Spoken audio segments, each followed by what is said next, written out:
Indian voter के पास right to elect है, वैसे ही राइट टू रिकॉल भी होना चाहिए। अगर देश का मतदाता अपने नेताओं को हायर कर सकता है तो वो नेताओं को फायर करने की शक्ति भी उसे मिलनी चाहिए। Sir, right to recall is a mechanism that empowers the voters to de elect a neta representative before the tenure ends if he fails to discharge his or her duty. Sir, हम MP MLA चुनते हैं, उसके बाद अगर वो काम ना करे, अपने वादे भूल जाए, जनता से दूर हो जाए, तो 5 साल तक इंतजार करने के अलावा जनता के पास कोई ताकत नहीं है। कोई इंटरिम प्रोविजन नहीं, कोई अकाउंटेबिलिटी नहीं, कोई परफॉर्मेंस रिव्यू नहीं, कोई करेक्टिव ऑप्शन नहीं।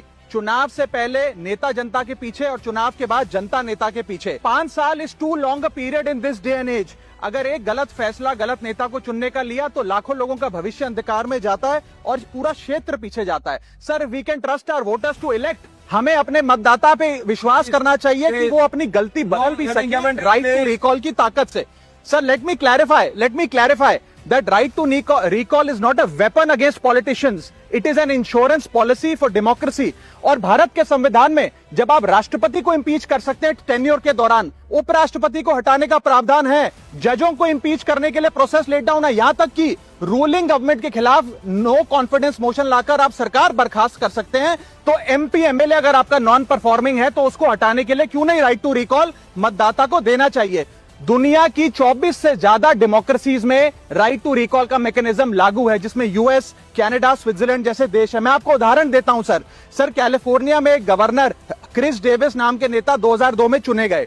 उनके कार्यकाल में मैसिव पावर कट हुए, एनर्जी क्राइसिस हुआ, बजट की मिसमैनेजमेंट और गन शूटिंग की वारदातें हुई। उसके चलते 1.3 मिलियन कंस्टिट्यूएंट्स ने एक पिटीशन साइन करके दी कि इन्हें रिकॉल किया जाए। वहां के चुनाव आयोग ने रिकॉल वोट कराया 7 अक्टूबर 2003 को और 55% मतदाताओं ने वोट किया कि इस नेता को बर्खास्त किया जाए।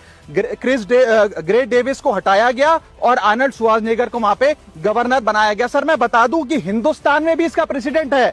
कर्नाटक, मध्य प्रदेश, महाराष्ट्र और राजस्थान में रिकॉल मैकेनिज्म ग्राम पंचायत के स्तर पे लागू है और ग्राम सभा के लोग मतदाता वोट करके उन्हें वापस बुला सकते हैं। सर, लेकिन इसका मिसयूज ना हो इसलिए हमें सेफगार्ड्स भी बनाने पड़ेंगे। एक थ्रेशोल्ड रखना चाहिए कि 35 से 40% मतदाता अगर साइन कर दे तभी राइट टू रिकॉल वोट करवाया जाए।